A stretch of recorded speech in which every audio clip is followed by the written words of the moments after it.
You're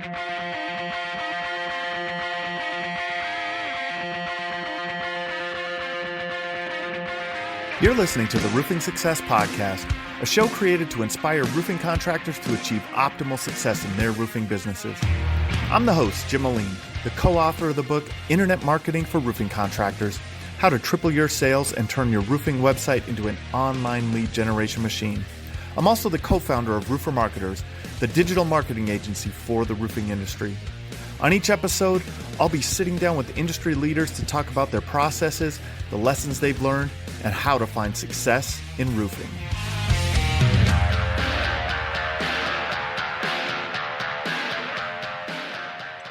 Hey, welcome to another episode of the Roofing Success Podcast. As always, please like, share, comment. We really appreciate it. It helps the algorithm, right? It helps us get shown to more people, get our content out to more people. Today, we're again with one of my favorite kind of story that gets told on the podcast a few times, and it's the story of a family roofing company, and growing up in roofing, and how the business evolves from the parents to the when it kind of the children get involved and things like that. It's kind of the longevity of these businesses is an amazing thing. And so today we have Jason Reisman with Eustis Roofing down in Florida. Jason, how's it going today, man? Oh, it's great. It's beautiful out here in Florida, 70 degrees. So we're excited to be in the winter time instead of the 120-degree weather that we get in the summer. Yeah. So it's an amazing time to be in Florida. Yeah, you get your winters are what we hope for in our summers here in Minneapolis. So yeah, that's the time we get things done. Is our winter time is our go time. Nice, man. Nice. So for the audience, I'd like for you to kind of introduce yourself and tell the story of how you guys, of Eustis Roofing and how your family has been a part of that for so many years. Yeah. So it's a long story. It's a family business. We're here in Central Florida. And we moved here from New York. I was actually born here, but we're dairy farmers from New York that thought there's got to be a better way to make a living. And I mean, I don't even know if we had $100 in our pocket when we moved here. I mean, it was really, really tight. My dad just went and really started looking for work. And one of the cool things that he did is he asked around, where do you find business leaders, people that own businesses? Where can I find these people? And there's a local diner that has awesome breakfast. And so he went from table to table until he found somebody that would give him a chance. And that happened to be at that time, Eustis Roofing. And so he started his first day cleaning the ground, and maybe even his first year, I believe. And then he worked his way up till he was an installer. And so he ran his own crew, and then he ran into sales, and then he was running the business because the owner wasn't here on a daily basis. And then over time, the owner realized that, we could move this company, and he actually ended up selling it to my father and moved on to different things. And that's how it evolved from there. And we've been in business now for 61 years. So it's been a long time to get to where we're at. That's awesome, man. And now how many crews do you have? Salespeople, employees? Yeah. So right now we're pushing 85 people. We have an amazing office staff. We probably got 6 or 7 in the office. We've got a sales team of about six guys. We even have a couple firefighters that do sales on their time off, which has been really cool. Because, some of those guys really know a lot of people in the community. They're part of the community, and it's an awesome opportunity to feed back into the community and people that are servicing our community and giving their time for us. So we have that. We have a lot of re-roofing crews. So we really focus on re-roofing and commercial. I'd say, we probably do 75% re-roof residential. Really, really big roofer in residential. And then the rest of it's commercial. Nice, man. Now you said 85 employees and 6 salespeople. Yeah. That's a different ratio than most roofing companies. Yeah. So, I believe that, your guys and your job sites sell the job. You know what I mean? So we put all our efforts into the job being done and servicing that homeowner. So, I'm hoping my sales guys aren't watching this, but I tell them this a lot, is when they go to meet a client, they're actually going to get a signature. Like we feel like the job is already sold because we set an example on that street of how we're different. We put our time into the crew that's doing the work so that people, and we give them the materials and the equipment to be different than everybody else. We have the vans wrapped. We keep the job sites clean. I'm a huge fan of equipters. I have one on every job site. We don't go without them, and it makes us different. And so when my sales guys go, they've already seen us in the neighborhood, and they're there to get a signature. And then a few of them, they're going to go sell. They're going to show who we are, because you're getting newer people moving in the area and stuff like that. But we feel like we put a lot of effort into the job at task, the one that we're on, and making sure we don't leave there until that homeowner is 100% satisfied. So I think that really helps us with that ratio. I know that ratio is different than most, but I mean, when you have no subcontracting, all in-house guys, it makes you different, and I think that's what helps us sell, and that's why that works. That's awesome. And that's a unique kind of your unique selling proposition, right? Is that everything is in-house. This is in-house roofing crews. These are our employees. They're not subcontractors. And I've seen like some of your videos where you're like, hey, look at there's the wrap trucks and not just the crews have wrap trucks. They have their shirts, they're logoed everything. And do you have your equipters, everything wrapped, everything, right? Like absolutely. Everything is about branding from that point forward around that. How do you guys manage that many, full-time employees on the crew side? I know that's a big challenge, and why most roofing contractors, that's why most of them subcontract, their this work. Mm-hmm. Yeah. So, at the end of the day, and everybody says this, but you really got to mean it. It's about people. I mean, if you can find your all-star people and you bring them in, they're going to help you accomplish that. And it goes from, the office staff is a huge part of that. Like, they are so good at what they do. They set that foundation. And, a lot of them help me on a daily basis, but it's all about people. So quick story, I used to be in NASCAR. And the way that I ended up there is I was a kid in roofing. I grew up in roofing. I was the one out hanging the gutters and stuff like that. And I thought to myself, there's got to be a better way. And I was racing all across the country on the weekends. And so I decided to move to Charlotte, North Carolina and work in racing. And that's where I learned all of my branding. And, at the time we only had 8 employees, and roofing really wasn't something that a lot of people wanted to be a part of at the time. It was different than it is today. And so I moved into racing. I learned so much. It was the best move I ever made. I learned about branding. I learned about appearance. I learned about preparation. A lot of people don't understand the industry and how it's super, super, ready for anything. Like, you're prepared for everything. And I know I was talking the other day, one of my biggest features was you could have a car that wasn't super fast. But if you had that thing looking awesome, clean as a whistle, you had all the stuff inside to make that driver feel like it's fast, he would go faster.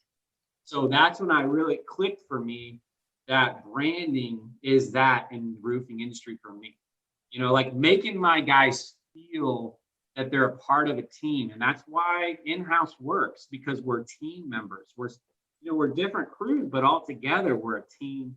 We have the shirts, the hats, we even provide the shoes, the wrapped vehicles. I mean, their kids have shirts that they wear to school. Everybody is a part of this team. We're a team. We're athletes. I mean, these guys are just as much athletes as anybody else out there on your soccer fields, your football fields. And I would argue that they're better than most of the athletes that you see, especially here in Florida. In 120 degrees weather, if you're on that roof and you're doing a roof a day, you are an athlete, And so that's the way I look at it. I bring the NASCAR world into that. I learned so much from that. I worked for a lot of your crew chiefs that you see on Sunday, I worked for. And, some of them were intense. And then some of them were, they just looked at you when they were upset and you melted. And so I learned leadership with that. I learned how to be that calm, collect, we can get through this in a time when there's panic. And I think that has really helped mold me into, well, perfect timing too in the industry. But it helps. I brought that knowledge back to my father's business when he was retiring and really at the end of his rope as far as roofing. He was burnt out. And I brought what I learned. And man, and just being around amazing people in the industry, and it transformed our business. It took a while, and that's the one thing, it's a long road. Yes. I've been here for 10 years now, and the first couple of years were hard, man. They were rough, and I had a hard time, but it kept building, and it's like a snowball effect. And here we are, 85 guys. We do as many roofs in 3 weeks as we used to do in a year. You know what I mean? Like it's amazing. And on top of it, they're perfect. I'm not perfect, but I will say they are some of the. I don't want to grow if I can't do it right. You know what I mean? That's our goal is whenever everything is, we're putting perfect roofs on or the best in the industry, then we can add another crew. But we don't want to lose that, because that's part of what makes us different too, is we're so concerned about the quality. We're going to be here, and we've been here 61 years. So we're going to be here another 60 years for sure. And so I'm going to have to service those roofs that we put on. So I'm looking for the future. What can we do to build these roofs so they're not having issues in the future? Because they're going to call me because I'm going to be here. And my son's going to be here, hopefully, depending on what he wants to do, or my daughter. So, I feel like if we're this involved in the community, you better be able to stand behind your work. So I think the racing industry really, really helped me learn branding and how to get the most out of people too, help them feel like they're a part of something, really, encourage people. And, I was talking about this the other day, like, I go to the job site and the guys are rounding the corners instead of a square cut. Like, that's what you're looking for. The little things, when you see that and you teach that, that's when you're really clicking on all four cylinders. So going to the NASCAR, so you got out of the family business to go and pursue your dreams, essentially, right? But it's so fun that, like, all different paths, right? Everyone has all these different paths, but if you take everything that you've done in life, all of your experiences through life as lessons, right? And learn from everything you do. And you got a great experience with NASCAR. I mean, there's probably not too many, there's, top 5 companies on earth for marketing, right? Like they market, right? Like they know how to market. They know how to present an image. And what we were talking about the other day, which was really cool, and what you had mentioned is, think about this, guys. If the driver feels that their car, like they walk up to their car and it's looking sharp and everything looks in perfect order, and that driver slides in the seat and everything, there's just a different feeling about that, right? So that, for your salespeople or even your crews, like they feel like they're a part of something bigger. They feel like they're a part of, and in that they perform better. So that driver performed better because of his feeling, right? It's that mental state. So that's amazing, man. And so what would you say from a marketing perspective? What would you say are maybe the top couple of things that you could relate? Like, hey, NASCAR did this, so I kind of brought that over to our roofing business. Yeah. So, the number one thing is we're always looking for talent. You want to have talent, and then you want to build talent. You want to encourage people. Also, the branding, everything, hats, shoes, clothes, everything's clean, everything's neat, everything's perfect. I mean, and in the roofing industry, when I came back here, you didn't see that. No. So it's like, all right, let's wrap the vehicles. Let's get a brand. Let's get something that people can recognize. Let's get our guys in shirts and hats and shoes and like everything match. And let's get their families involved, like let's have Christmas party. In NASCAR, you have a huge Christmas party. We all go there. We look forward to it every year. Let's do that. Let's change this industry so that we can change our cities. You know what I mean? Like, let's be the moving piece to that. But branding, if you watch NASCAR now, you see a lot of drivers doing videos, and they're involved on Facebook and YouTube, and they're starting to do those things.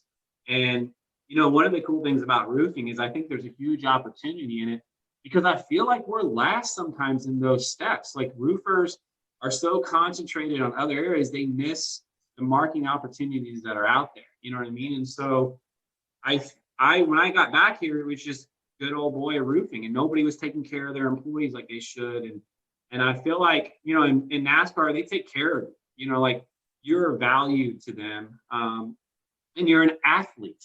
I even did over the wall, changing the tires, 14-second, pit stop. So it was the thrill of a lifetime, and one of the cool things about stuff like that is they literally marked off every step you took when you jumped off that wall. It was precise. It was precision.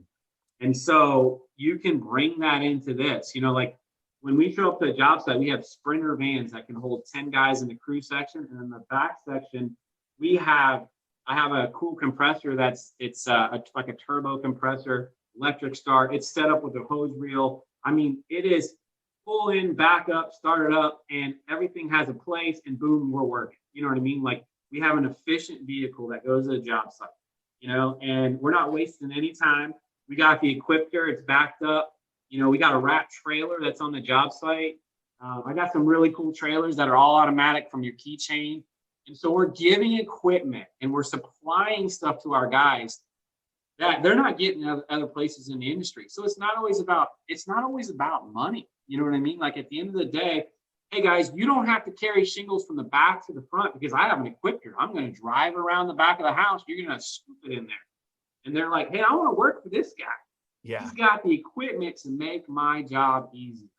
And now I can do another house a week, and this can change my income. You know what I mean? Overall. So, one of the cool things about the Equipters, I'll throw this out there right now, is when we first bought them, we were doing it to, do another house a week. That was our goal. But what we didn't expect is we got better people. The guys down the roof for the other company are going, I want to work for those guys. And so now we have these amazing, talented crews. And that's another thing too. When I started, you had one guy on the job that knew how to lay the shingles, just one. Everybody else was tearing off looking at this guy. And it's like, why can't all of the guys put the roof on? Why do we have to have just one guy? And that guy doesn't show up to work that day, you are in trouble, man. Yeah. So, right away we went to building talent. Like, let's take 2 weeks. We don't have to do a ton of jobs that week, and let's train some of these new guys. Let them start laying shingles. Let them start doing the dead valleys. Why does it have to be one guy? And what's great about that is now when that guy doesn't show up to work, you don't need that guy. You have other people that can accomplish that. And then you're training people and you're changing people's lives. Now they can send their kids to college because they're making more income because they've learned. And now it's opening up a whole new world to them.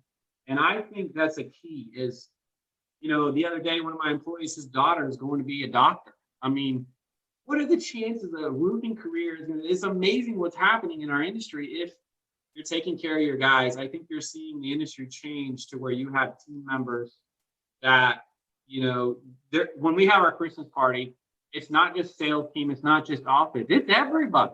Yeah. I mean, we're all there. Last year we had over 250 people at our Christmas party.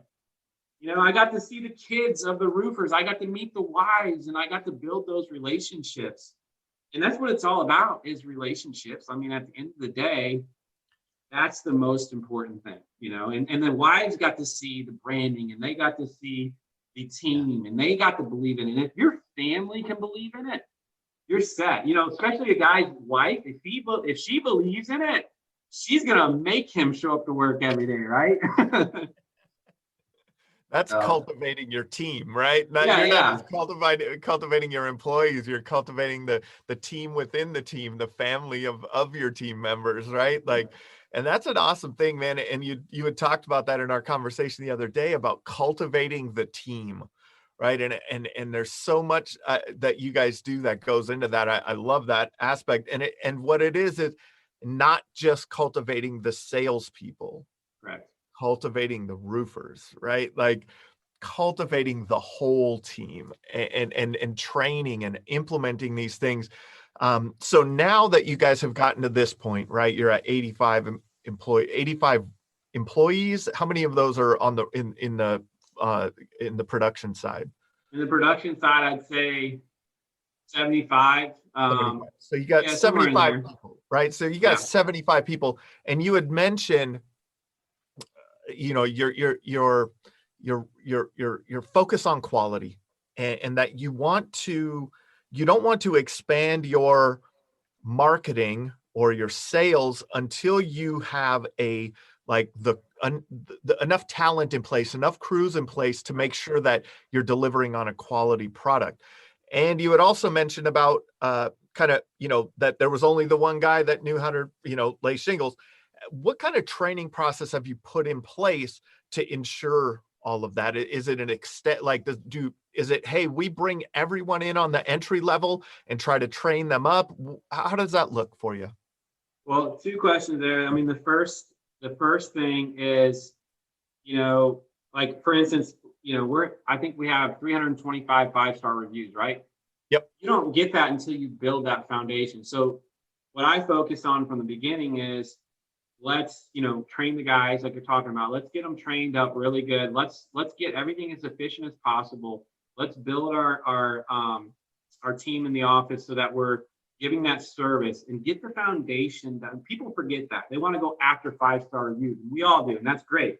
But you need the foundation to help get that, right? That's the process of, you know, having the right people on the job, having the right people in the office, building your service, instilling your vision in your project manager, and then it will flow. You know what I mean? Like you're not going to go straight to the reviews. You've got to set your foundation first and your goals and make goals for your guys, your team members, your project managers are huge. You know, those guys are they don't believe in the vision. Your guys putting the roof aren't going to believe in the vision. You know what I mean? And if the sales team doesn't believe in the vision, you're stuck. So, you know, like in the mornings, our sales team comes and they're out here communicating with the guys installing the roof. They're shaking their hands, hey, how's it going? How many times do you see that in the industry? You don't, because they don't meet up until they're on the job.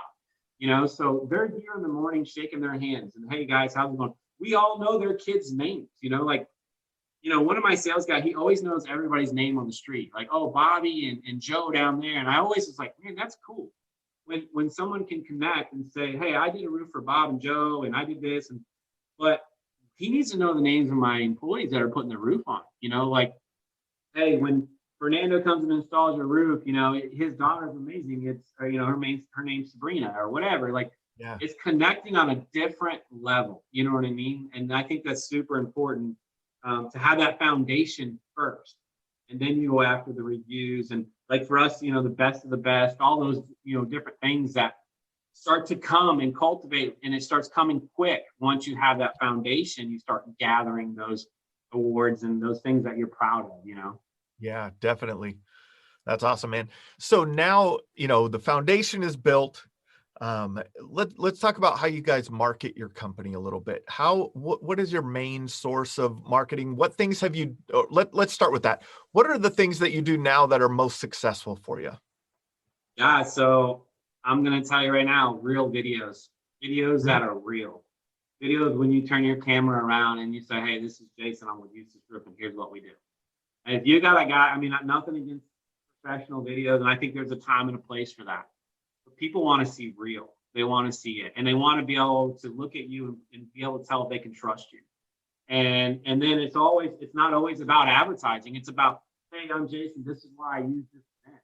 You know, you can use any roofer you want, but here's things that help accomplish a great roof system. They don't want to be sold. They want to understand the process. They're looking for information. Give them the information.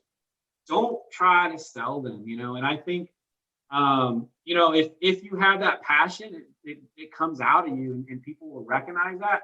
And they're going to be, I want that guy doing my roof. I mean, we get people call in here and say, I want to be one of your videos. And it's like, wow, man, that's a lot of responsibility. Like, okay, we can do that. You know, I had a lady recently, like, I signed with you, I watched your videos, and I want you to do my roof, and I want you to make one on my roof. And that was really smart. I mean, if you think about it, pressure's on, you know, like pressure's on. That's right. And you know what? So let's rise to that occasion and let's do it. And we're finishing filming the job after it's done. And I think that was a really smart thing by a homeowner. And that's one of the, we have to know what our clients are. Who are we selling to? And we're not your cheapest roofer by any means, but we're selling to people that expect quality. They're willing to pay a little bit more for it. And then they're expecting to call you if they got a problem and you're going to be there. And so you got to know your market before you market to them. You know what I mean? Like, you got to know who your client is. And if someone's looking for a cheap roof, I totally get that, but I'm not your guy usually I really want to use quality products, quality people.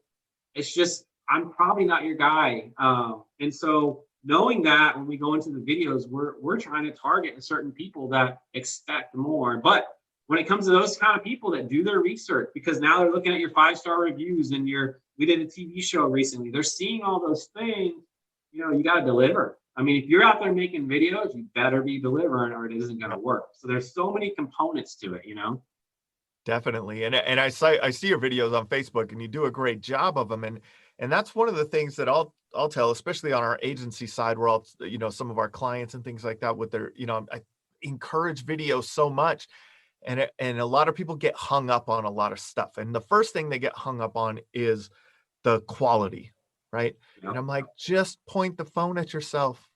It's good. You have a 4K camera. Like that camera is better than Hollywood's cameras, not long ago on your phone, right? So you have all of the tools to do this.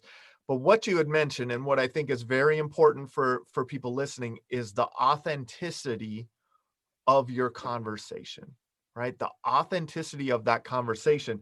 And you growing up in roofing and the kind of the focus on quality that you guys have, shooting a video about what goes into a good roofing system, right? Like talking about it. It's not, these are things that you can talk about every single day if you know what you're doing, right? If you know the industry, if you know your craft, you can talk about these things.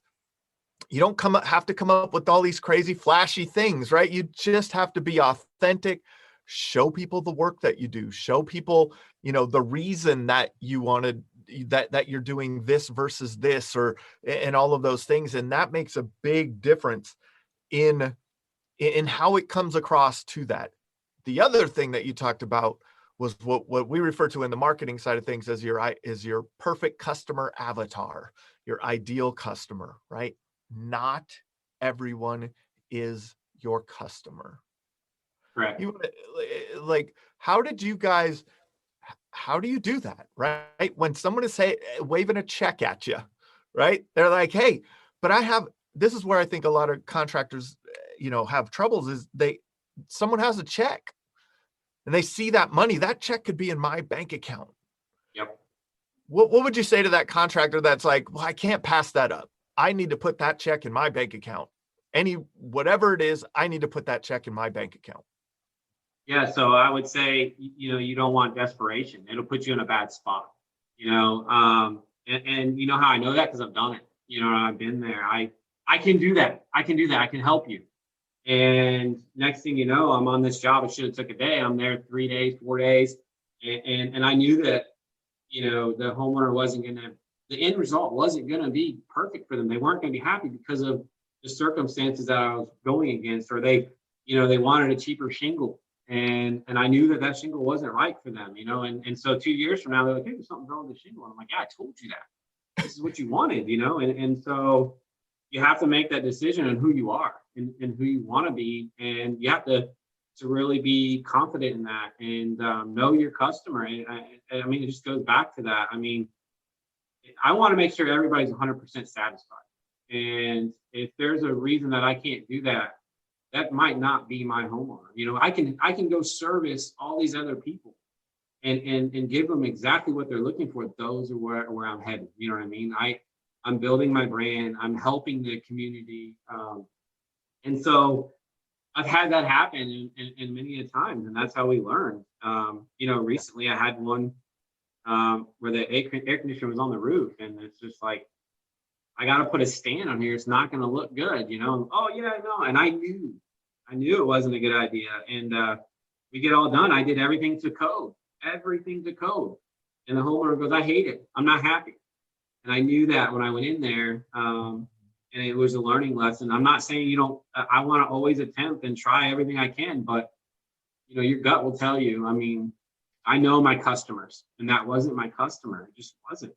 Yep. And so I know my customer is going to do their research. I know they're going to look me up. I know they're going to look at all those things. So I built that foundation years ago for them to go see me, to go understand that. And I know they're going to pay a little bit more for me, but they're going to get what they paid for. You know what I mean? Like, Yeah. So I have an obligation to them, that's my brand, that's my customer, and we know who they are, Something that you just said was you built that foundation years ago, right? That's another thing Yeah. that I think a lot of people have to understand is if you haven't been actively building your brand in your market, it takes time. Right? It takes time. You're going to have to, but everyone has to start somewhere, and you will not progress unless you take those steps forward. So, start to do the things to build that brand in your area, because it will pay off. And if you truly believe that you want to be a company that's going to be around for 61 years like these guys, right? Believe in that brand and build that brand over time. It won't be overnight. What things have you done from a marketing perspective where you're like, yeah, that was not the right thing to do. We screwed up there. Yeah, I like that one. That's a really good question. I think there's always something that we learn from, and we figure out what works and what doesn't.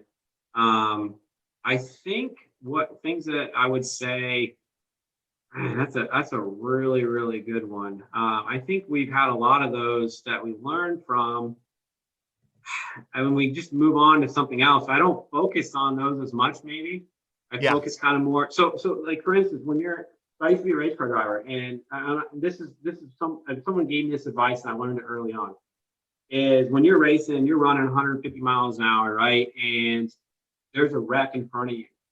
If you look at that wreck, you're going to wreck.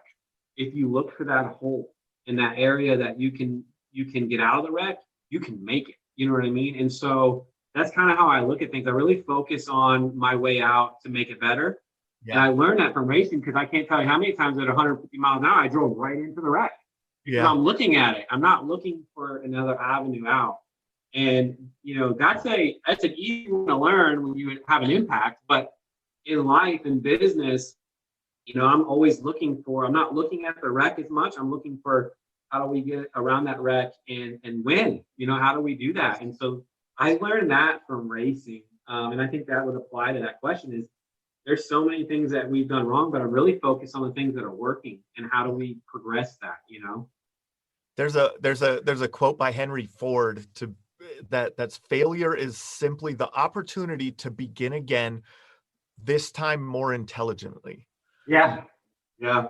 Like it's not, failures are the greatest lessons they're the greatest lessons that you can take into your business.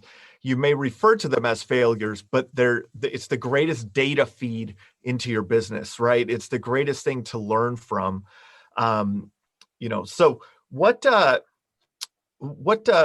you guys do? I mean, you have a ton of online reviews, and so what kind of special initiatives do you have in place, or what have you built into your company culture to really attract those reviews and make sure that you're actually asking for them, getting them? How do you guys do that? Man, this is a great question, and this is like one of my secrets, but but here's the deal, like, when it comes to the secrets and how we do things, I'm going to be just straight up honest with you.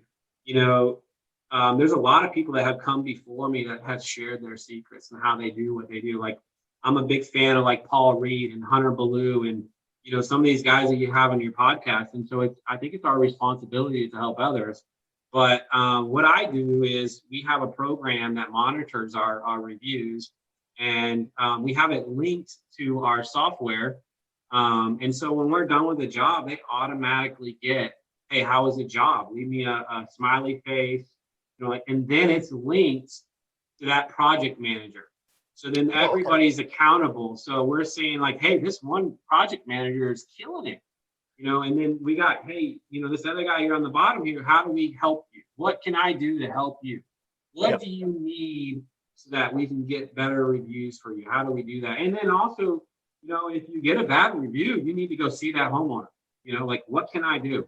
And I know that I have a bad review on it. I'm not asking you to change it, but I want to make this right. You know what I mean? Do I need to put a new plant in? Do I need to, what is it going to take? Because I'm telling you, if you're not making that part of your marketing advertising, you're messing up. You sometimes, you have to do things that maybe wasn't your fault, but it's a marketing expense. If someone's happy, that's what you're ultimately looking for. But we keep track on who's had the most reviews, and we have, a system that tells us that, automatically sends it out to the homeowner.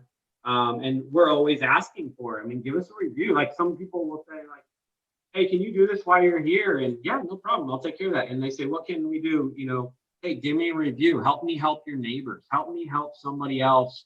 One of my favorite things to do when I was a project manager is some of the simplest things. Is like, the homeowner's got their leaves stacked at the end of the driveway. My trailer's right there. Throw them in the trailer.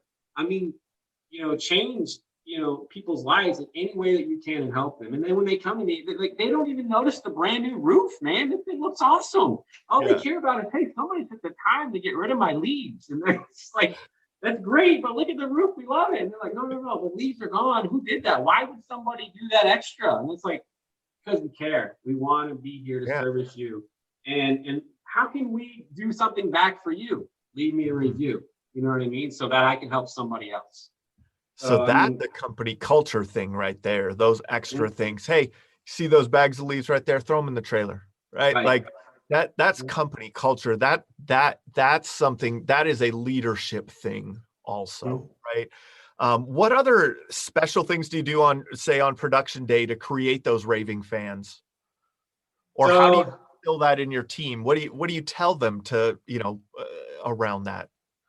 All of our guys that are installing the roof are concerned about if the homeowner is happy. I mean, as a company whole, we're all concerned. When the homeowner comes out and they're asking questions, we're there to answer them. We're there to help them through it.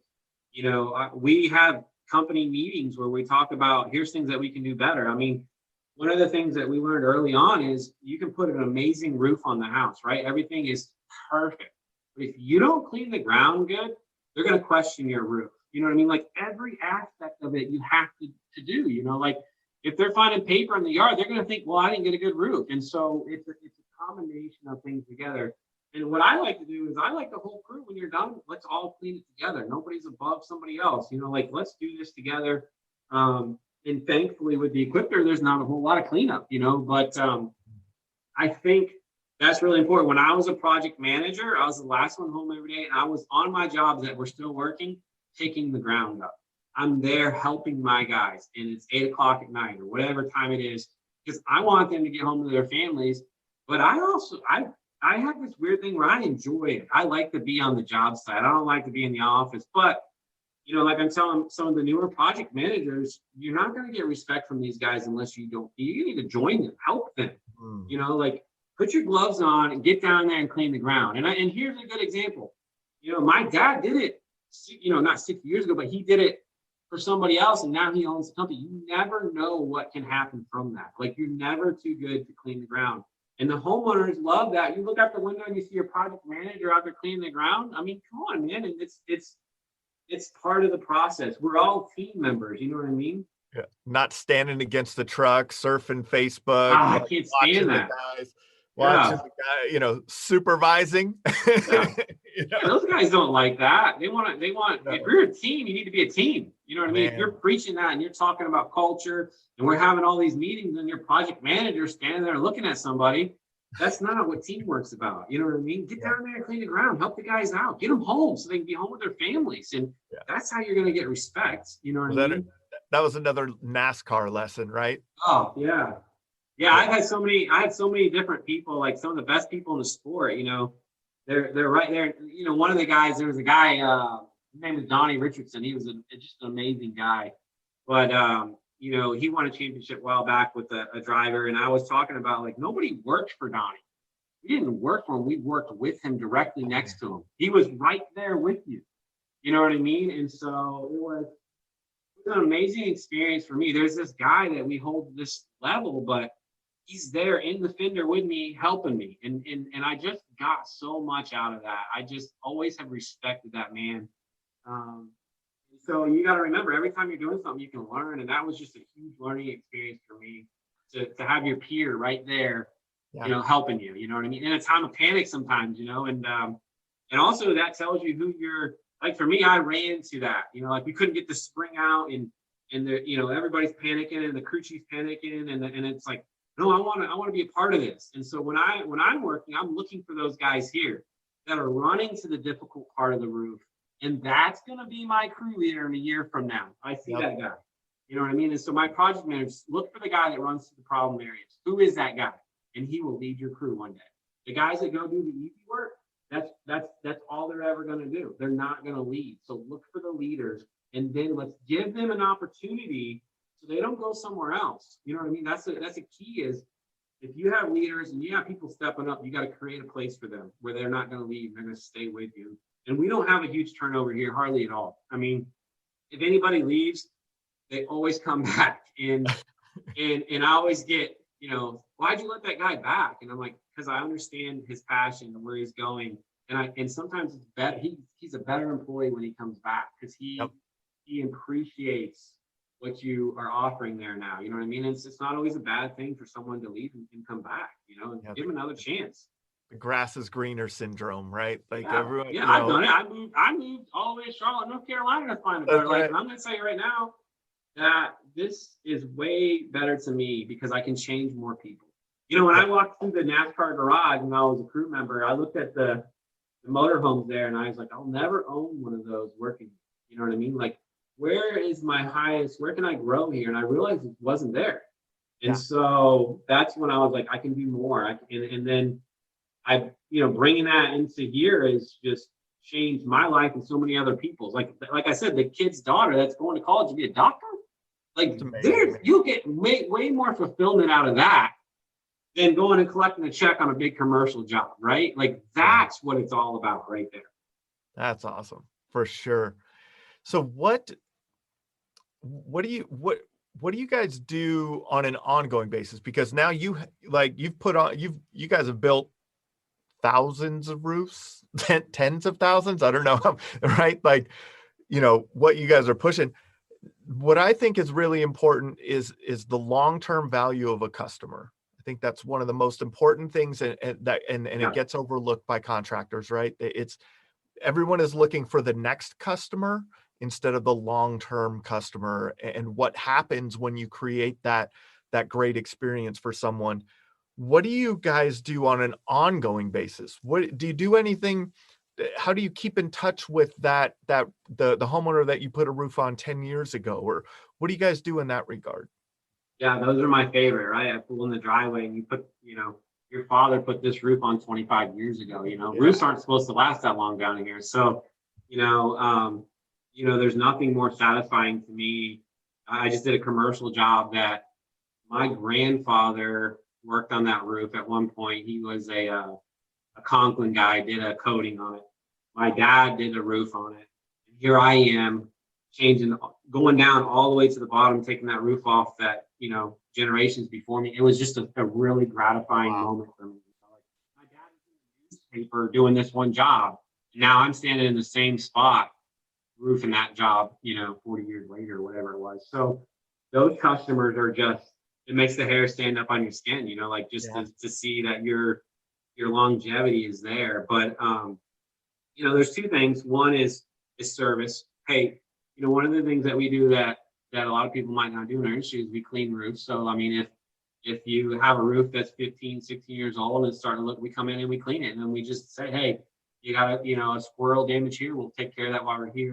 Just the little things that you can do. I will say one of the biggest things for us right now is repair work. Our repair guys have equipers, right? So they throw in all their stuff for the job. They show up, they pick this machine up, and the whole neighborhood's like, what's going on down here? Look at this rat vehicle, this guy fixing the roof. Like, what is this? And they're selling jobs.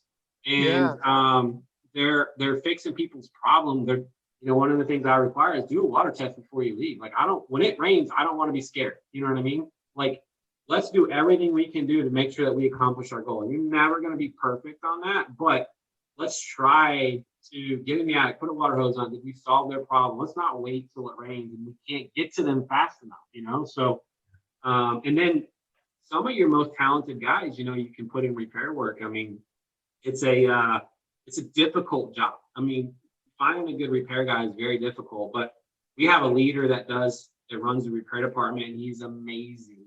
And I always tell my sales guys, these guys are selling jobs for you. Like they're selling it. They're being honest. Hey, you can get another 2 years out of this. Just give them what the information they need.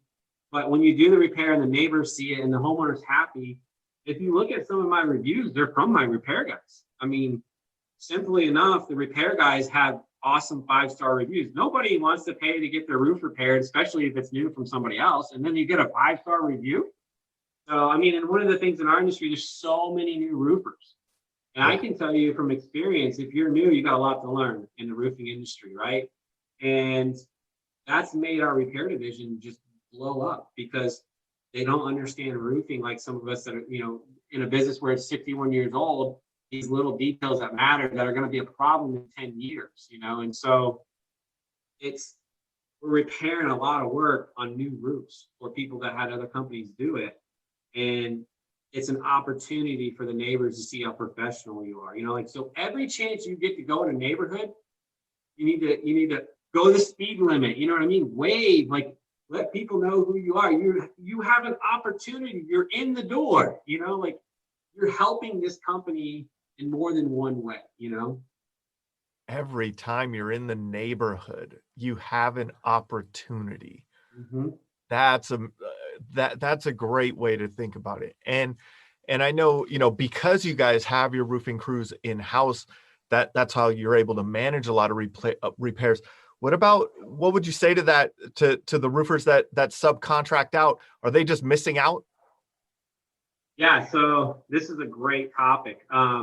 It's tough to have your own in-house crew. I mean, I'll be honest with you, it's not an easy process. Yep. One of the things that's good about it is if I tell a homeowner I'm going to be there in the morning, I'm going to be there in the morning. I know it for sure. Okay. But, there's a lot more expenses involved in that. And, I think that's where a lot of roofers are like, how do they even make a profit with in-house guys?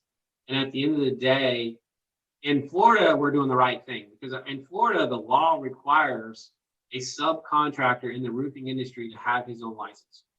So to me, if I'm going to operate on integrity and I'm going to preach that in my business, I need to have that in every aspect. And if I'm sending a subcontractor out there without a roofing license, I'm breaking the law. Okay, so first of all, I need to follow the law, and I need to show my guys that I'm not going to take a shortcut here, but then preach it. But I think over time, you'll find your groove and what works. And we sell a lot of jobs from in-house guys. People love that because they see the subcontractors pull up down the street and they don't have any markings. Nobody knows what company that is. And they don't like what they see. And also to me, sometimes, and no offense, but sometimes the subcontractors on those crews aren't taking care of their guys. You know what I mean? And so here, I can manage every one of my guys and make sure they're taken care of. I'm a part of that process. When their paycheck goes out, I'm a part of that. You know what I mean? I don't just pay somebody and let them distribute it. Like each person matters, not just the one guy that you pay and then he pays his crew. So I think it's a hard road. I think it's a decision you have to make and really know it's going to be a hard road. But in the end, it's worth it because you're 100% legal. And then you can sell that. And then, yes, I'm a little bit more money because I don't subcontract. However, I have workers' comp. That everybody on that job site's covered. If you're subcontracting and some guy comes in to help out for the day, he's not on the insurance, you're at risk as a homeowner and you're at risk as a business. So I can sleep at night. And I mean, that's the goal. I go to bed knowing that we're doing everything possible to be legal and right in the industry that suffers from that. You know what I mean? Like, so It's not easy. I know and if you're looking, some of these companies that are growing, they're in-house guys. You're seeing companies grow that have in-house guys. I think it's the future of our business, because number one, in most states and cities, it's the legal way to do it. And there's a lot of side effects too if you don't have in-house guys down the road that you can have if the state investigates you and sees how you're doing your payroll and stuff like that. So to me, it's worth it to do it the right way. I mean, that just at the end of the day, we'll find a way to proceed as a business, but we're going to do what's integrity, what's the right way to do it. Awesome. I think Sam Struthers with Crest Exteriors, he always said integrity before profit. That's my favorite quote. I took it. He said, you can, if anybody wants to take this quote, you can take it. And I've just taken that and ran with it. Integrity before profit. That is so much volume there. And I think that applies to that. That's awesome, man. So growing up in the industry, going to NASCAR, coming back into it, building the brand and the company that you guys are today, what is the greatest insight that you can share with our audience that has helped you find success in your roofing business? Yeah, so the success is, number one, you got to have culture, safety, and then, the next thing is having procedures. Like this is the way that we do things. And in every instance, this is, I can honestly say having a software company that you're working with so that you can monitor your results and stuff like that, where, all my guys have an app and they log into their app every morning. I mean, that's the future. That's been a lot of our success, is being able to monitor our jobs and what our profitability is on each job, if it's working, if it's not, and being able to include the guys. I mean, we even have a English, Spanish versions so that they can read it and be a part of it. They're taking their pictures from the apps. I mean, that's been huge. I mean, and we did that 10, 12 years ago is when we said, let's do that now. And it was a tough call. I mean, I can't tell you the conversations I had with my father, old school roofer. Hey, we're going to bring this software company in and they're going to help us run everything. He's like, you're nuts. We're not spending that kind of money, And now we have data from 10 years on every house that we've been to. We have pictures. We have everything. And in 5 years from now, in Florida, they make you replace your roof almost every 15 years. The insurance does. I don't even have to measure the roof. I can see it. I know who the client is. I know everything about it because we made that change 10 years ago. So I think that looking towards the future, making those sacrifices now, investing back into your business has been huge. Like, yes, I want to go buy that boat that I've been dreaming of, right? But I need another equipter. I need this software. I need this to grow my business. And then the next year it really pays off. And then the year after. So my biggest success here has been investing back into the business and the people in my business. And I think that is what really gives you security and helps long-term and growth and stuff like that. So we're always investing back in the equipment, having, equipment to make the jobs easier. And it's just volumes and what you can do with that. It pays off in the end. And I mean, at the end of the day, I'm going to say this on everything, people. It's all about people. Every aspect of it is the right people. And then they got to share your vision. I mean, you got to have a vision. You got to have a leader that has the vision. You got to be able to get that vision to them. And so I think people, vision, culture, I mean, you can go on, but at the end of the day, people is the number one thing. That's awesome, man. Well, Jason, thanks for your time today. Really appreciate it, man.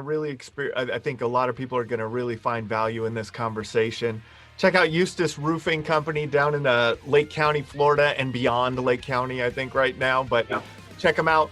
This has been another episode of the Roofing Success Podcast. If you would like to generate more sales through your digital marketing efforts, please visit roofermarketers.com and get a copy of the book, Internet Marketing for Roofing Contractors, How to Triple Your Sales and Turn Your Roofing Website into an Online Lead Generation Machine. Also, check the training section of the website for guides on everything from running effective pay-per-click ads to how to properly set up your Google My Business listing. This has been another episode of the Roofing Success Podcast. Thanks for listening.